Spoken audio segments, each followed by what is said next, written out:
You're listening to the Holistic Spaces podcast brought to you by Mindful Design Feng Shui School. Episode 335, Are Fake Plants Bad Feng Shui? And other questions. Welcome to episode 335 of the Holistic Spaces podcast, where we hope to inspire, educate, and empower you to create your own holistic spaces that nurture and resonate with you. Laura Morris and Anjie Cho are the founders of the Mindful Design Feng Shui School and authors of Mindful Living, a guide to the everyday magic of Feng Shui. We teach Feng Shui online at mindfuldesignschool.com. Sign up for our mailing list for special free content, workshops, events, and giveaways that are available only to our newsletter subscribers. Right now, we have a once in a blue moon giveaway where we're offering a free mini consultation. So you get a free mini home feng shui consultation with me and Laura, which is super rare. We don't do consultations together. And this will be something that will be part of the Holistic Spaces podcast. So we'll have a community member who enters the giveaway, join us, and we'll read their home together. And we've done a few of these. Hopefully you've enjoyed these podcasts. And it's a great way to connect with our community and also for you to share about your home, and maybe you'll get a free home reading out of it. So to enter, you need to sign up for our mailing list. You visit mindfuldesignschool.com/join. You need to opt in for our mailing list. So in our mailing list, every Friday, it'll say at the top of the newsletter, it'll have a button to show you where to go to enter the giveaway. And in order to enter the giveaway, you have to leave a review. So leave a new review for the podcast on Apple Podcasts, or you can leave a review for our book, Mindful Living, on Amazon or on Goodreads, and take a screenshot, upload it, and enter the giveaway. So we hope a lot of you will join. And it's a really special opportunity to receive something that you can't buy. You can't buy a consultation with Laura and I together. This week, Laura is going to get us started on this podcast. So this week, the questions that we're going to be talking about, and one of the lead question will be, are fake plants bad feng shui? And other similar questions or related plant questions. Recently, Angie and I did, which I know many of you were there, we did a free workshop about harmonizing your home with plants. And in that workshop, we had a series of questions that we went through that we tend to get quite often. And so we grouped them together and we decided to go through in the presentation. And we thought, okay, well, let's also recap them and go over them again today. We will focus and we'll talk about the first main question, which is, of course, the title of this podcast, which is, are fake or artificial plants bad feng shui? Before we get into it, I think it's important to know that there are best practices and that we're not going to, shame anyone if they've decided to use fake or artificial plants, but it's important to consider why you're using them. If you want to use fake plants, you should first step back and consider, what is the feng shui purpose, or what is the objective? What is your intention for using the artificial or fake plant? And when you're considering if a fake plant is good or bad feng shui, you should think about if you're using this fake plant because, one, you don't want to spend any energy and time to take care of a living one. Like, you've made that decision. You're like, I don't want to take care of another living thing. That's something to consider. That's not a good reason to get a fake plant for a feng shui purpose. Maybe it's a functional or practical consideration. For example, there's no natural light. And in that case, maybe it would be okay to use a fake plant for a feng shui purpose. However, if you worked with a consultant, like one of our graduates or me or Laura, we would probably give you a whole different adjustment besides a fake plant. Because in general, a fake plant is missing a lot of the components, a lot of the gifts that a real plant will offer you from a feng shui perspective. Yeah, and that sort of speaks to the idea that you have to consider what you're trying to do. Again, the objective of the feng shui adjustment, because sometimes feng shui adjustments need a particular strength It needs the energy toward it. And a live, healthy plant will pack a bigger punch energetically than even the fanciest silk plant. You will shift the chi much more effectively by using a live plant. So all that to say with, yes, you can use fake or artificial plants if you really, really would like to. It's just going to water down the effect. And as Angie mentioned, you might have to ask yourself some questions like, why are you choosing to use that as opposed to trying it out on a real plant? And then again, sometimes the plant's just not for you, and that is okay. You don't always have to use a plant. Feng Shui and plants, we get this question a lot too. It's like, well, I don't have a green thumb. I'm not good with plants. That's okay. There is lots of other things. There are lots of other options and lots of other adjustments you can do in Feng Shui that will provide you the same type of effect. Yeah, and I think this brings up a good point. I'm going to do a consultation for someone soon. And they said, oh, so you're going to go through how I can create the 5 elements in each room. And I said, well, I could. That's really what I would call like a very entry level way of working with Feng Shui. And it's possible, it works. But if you work with someone that's trained with us or trained with a skilled practitioner, or if you work with Laura myself, we probably won't do that. We won't go through each room and make sure you have one of each of the 5 elements, because for us it's a little bit like dialing it in. We would rather find the underlying issue and maybe give you an elemental or other kind of adjustment that's really fine-tuned for what it is you want to work on. So in general, a lot of people think, oh, I have to have a plant in my house for Feng Shui, and that is absolutely not true. So this is an opportunity to kind of expand your perspective on things, that there's much more to think about. So that's why when we talk about plants, we try to give you like general tips that everyone can work with. But at the same time, we have episodes like this where we want you to think a little bit more, and maybe plants aren't for you at all. And that's okay. Mm-hmm. Next question that comes up quite often, and I'm not sure where this comes from. I think, and I mean, I don't do a lot of Google searches online for Feng Shui, obviously, because that's why we went to school for it. So I don't search it, but I have a feeling that there must be something out there in the universe, in the internet universe, that having plants in the bedroom is bad. And I seem to recall it had something to do with it sucking your chi or lowering your energy or like taking your own end, something about that. I don't know the exact reason. All I will say is it is fine to have plants in your bedroom. And we often will, again, if it's a specific adjustment, use a plant in a bedroom.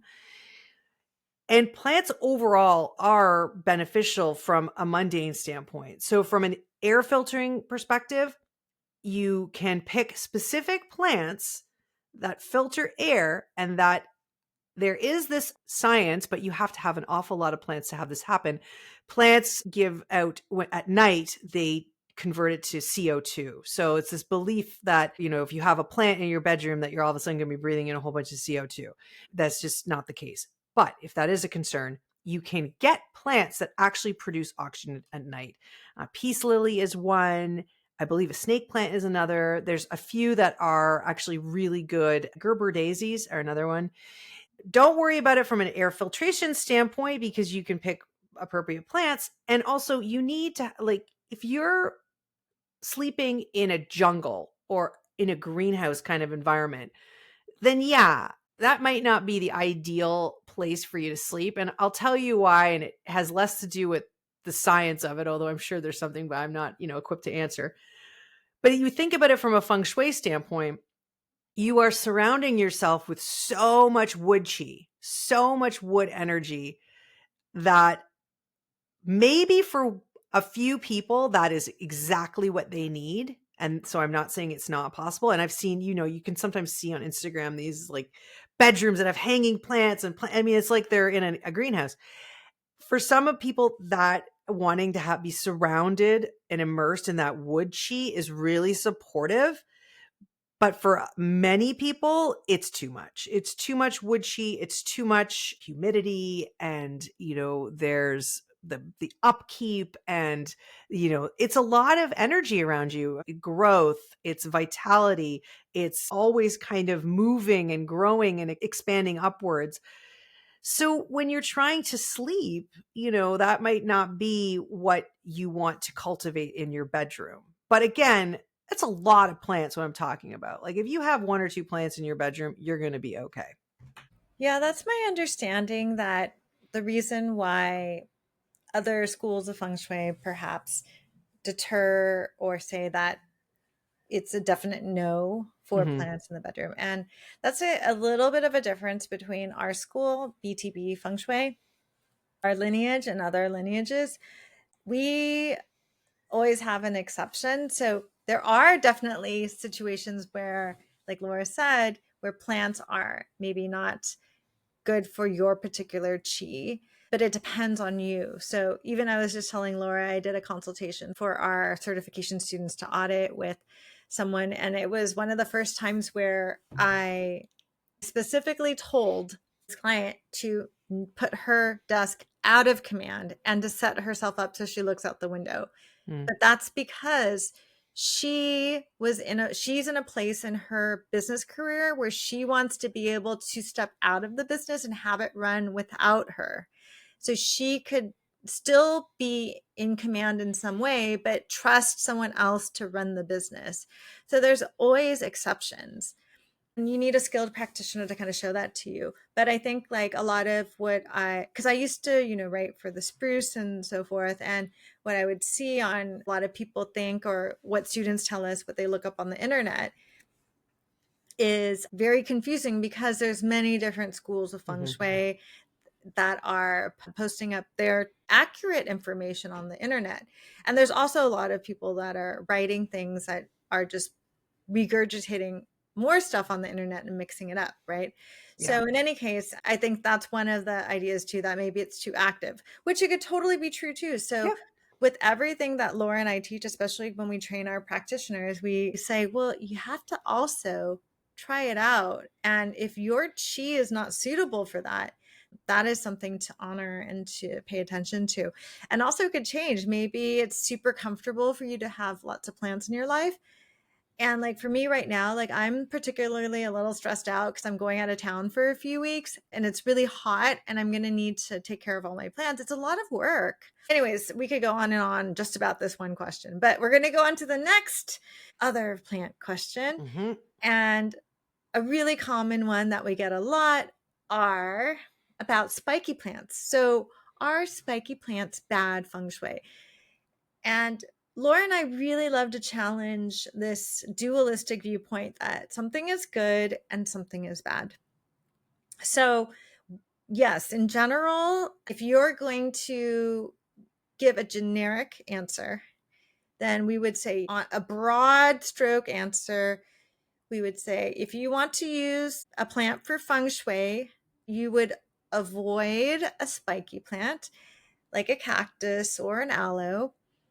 And instead, you would want to have a soft plant that has soft, heart shaped leaves that are more inviting, because in general, feng shui's purpose is to invite some soft, flowing qi. But we all know that there's also very appropriate times for sharpness, for boundaries, for a little bit of poking someone. And it doesn't have to be like in a bad way. We could poke people in a humorous way, or we could create like just a very clear boundary. So it really depends. Like I was on a podcast a few weeks ago, I was interviewed for a podcast, and the host was telling me how their favorite home in Los Angeles is actually a house with all these cactus in the front, a row of cactus in the front. And that could be very appropriate for someone's that's been on a reality TV show that has their life really out there. So it would make a lot of sense that maybe for some parts of your private life, you would like a little bit of boundary. and have it crystal clear. Or also like the environment, like if you're in a desert environment, arid environment, like in Phoenix or something, what will thrive? Like you have to look at what will thrive. A cactus may not thrive in, I don't know, in Iceland. I don't know. My sister-in-law is in Iceland right now, and I didn't really know that much about Iceland, but I guess there's not very many trees there. This is feng shui, looking at the environment, looking at what's around you, looking at your chi, looking at the chi around you. How does it all come together? So the answer to the question is it depends. Yeah, anything you want to add, Laura? I like spiky plants in specific cases, and I have one. I like to keep them in spots where I feel challenged. Let's put it that way. Mm-hmm. And overall, I would probably avoid them in the front entry to the house, coming into the house as a greeting thing. But other than that, I think if you really feel you need them, they can be quite supportive. Yeah, like I've given them for, say, like someone's working in an office and they feel like there's a little bit of an aggressive, like competitive energy. So maybe they could have a snake plant or a spiky cactus Mm-hmm. to just say like, hey, I got my boundaries. Mm-hmm. I can protect myself, or tread carefully. Mm-hmm. And also a green plant can potted plant usually can move. So there's ways to move around it. But even in Buddhist traditions, there's friendly deities and there's also what's called wrathful deities that like they're depicted as like stepping on skulls and crushing obstacles and very goth, like Very skull badass. necklaces. And Badass. yeah, one of my favorite ones is this one protector. Her name is Kurakula. And I actually slept under a Kurakula deity at the Rubin Museum years ago. There was like a sleepover event, and she has a bow, an arrow made of flowers. Oh, that's not Yeah. so scary. But she's also like, it's all red, and she's Okay. stomping on like some Skulls. like skulls and people. Okay. And With a yeah, so flower. That's they're like that's cut it. They talk like the chants talk about cutting open the aortas of obstacles and things like that. they mean business, man. They Yeah, mean yeah, business. yeah. It's very goth, It very is. goth. Yeah. Last question, which is plant adjacent. It's not actually specifically a plant question, but it Well, is you can adjacent. say blood/plants. Yes, slash plants exactly. So, yes, do people is a dried plant a thing? I thought it was mostly Yeah, dried like so flowers. people have asked me, well, like lavender, Uh, eucalyptus, or okay. are those, botanical? Oh, yeah, that kind of decorative looking stuff too. Yeah. Mhm. Okay, Or those like question we feather things? yeah, those like almost look like palms. Okay, so I get we often hear too, I love dried flowers and plants. Can I use them to feng shui my home? So I think the reason Angie gave me this question is, I'd like to get Angie's opinion on this because I think she answers it way more than I do. Is I'm not a huge fan of dried flowers, and I don't think they're having a moment anymore. I think maybe they're done. But there was a point 5 years ago where they were everywhere, everywhere, everywhere, everywhere. And they were these like peach colors and like and white and like very specific vibe and aesthetic. And so they were very, very popular. So we got this question a lot. And again, it has to do, it kind of depends, but also just no. So can you use them? Can you use them in your home to function? No, because they're not really going to provide any kind of, the only way I can see that they'd provide any kind of a feng shui adjustment was if you got red ones and they were a red dried flower, like really vibrant red, and you were just using them just for the color red. Because anything they had in terms of them from an energetic standpoint, from a plant or from a flower, is no longer there, right? They're lifeless. They have no life in them and they're dried and desiccated. So they're going to just collect dust and then be something you have to dust a lot, but they're not going to be used in a feng shui adjustment, because we have a specific feng shui adjustment we do with cut flowers, and we recommend you can use cut flowers. And really, because there's that vibrancy and that life that, yes, is impermanent and yes, is fleeting, but it's still there. You still get your cut flower. Yes, you have to change them out when they start to die down. And it's this kind of regeneration of this energy. But dried flowers and plants from a feng shui adjustment standpoint, I'm going to say personally, it's a no for me. That same podcast, they asked me what do I find that's super cringe in a home, and I think Laura might say dried flowers is cringy, and I specifically said something that is having a moment. I think with, is it Gen Alpha, the young folks? Yeah. Are these preserved roses that come in a box? What? They're preserved. I've never seen this. I've never even heard of this. So one of my friends, they're expensive. One of my friends who also finds it cringe got them from her daughter, but it's a thing. I'll send it to you later. Okay. Because that reminds me, that brings you back to the 90s. When I used to work at a flower shop in the 90s, we used to have a whole section of dried flowers, and it was roses and lavenders and babies, really old school Laura Ashley style. Do you know what I mean? It was just really that's what I think of when I think of dried flowers. I know they're not like that anymore, but I need send me this because I don't know what you're talking about. I've never heard of this. They look like they're alive, but they're preserved. Okay. And they're quite expensive, and they smell like roses. Huh. And they come in a hat box. I've never heard of that. The reason why it's cringe, or why Laura and I say no, is we don't say no to a lot of things, but this one is usually stemming from a place of, it's a way to highlight or point to something that could stop someone. So we don't say no to a lot of things, but if we say no to this, people will listen and pay attention and hopefully investigate why we say no to this and come up with your own reasons for it. Of course, there's always exceptions. Please don't feel like we're telling you to get rid of your Exactly. I was going to say, we should say that. You don't need to get rid of your dried flowers, but you can still have them. You they're just not for feng shui. They're still pretty. If that's your vibe and that's your aesthetic and you love them, that's totally cool. It's just, you can't just go, oh, when we tell you, look, if we're working with a client, we say, okay, now we recommend that you bring in flowers. We wouldn't, you'd have to use fresh flowers. So the quick answer is no. And also some of our teachers reiterated that dried flowers bring in dead chi, dead energy. And there are exceptions for, if it's sentimental or something, of course, there's always exceptions. But in general, no, please do not use dried flowers or fake plants for something that we suggest for a feng shui adjustment. But of course, I have dried lavender in my closet. Yeah, you can dry things, but over time, having an accumulation of lots of dried things, unless you're like an herbalist or something, or we have lots of dried botanicals in our kitchens, all of us do. That's not what it's about. It's that if we suggest, our next, I think it's not the next episode, the next episode of the Chi Forecast, the one after that, we'll talk about summer flowers.